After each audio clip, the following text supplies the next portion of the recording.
شركة المهندس منسي للصناعات الهندسية والتغليف الحديث ام تو باك. معكم هيثم منور فني ميكاترونيك من شركة المهندس منسي للصناعات الهندسية.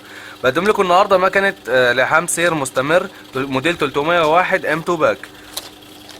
هنحط الكيس هنا اهو، ده كيس ألمونيوم، هنحطه كده وهي هتلحم لوحدها اهو. هتلحم الكيس، شكل اللحام اهو محبب كده. نقدر نتحكم بعرض الكيس من عن طريق المسطره دي. معانا رجلاش هنا نقدر ندخلها جوه او نرجعها لبره كده. عشان ايه؟ عشان لما الكيس يجي على العجله ده، على العجله دي، وهيتظبط زي ما انا اهو في الصوره كده لوحده على السير.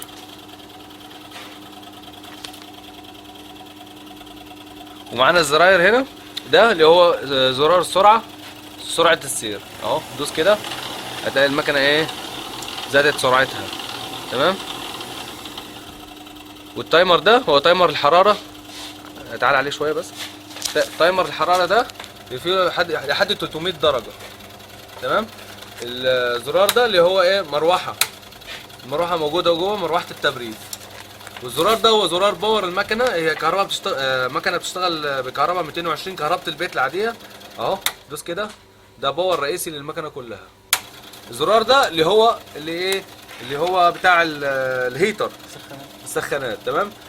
لما تدوس عليه كده هتلاقي ايه، التايمر طفى. لما تشغله كده هتلاقي التايمر ايه، اشتغل. مكنة سهلة وبسيطة، سهلة التعامل، سهلة الأداء، سهلة الصيانة. مقدم لكم من شركة المهندس منسي الرائدة في الصناعات الهندسية والتغليف الحديث.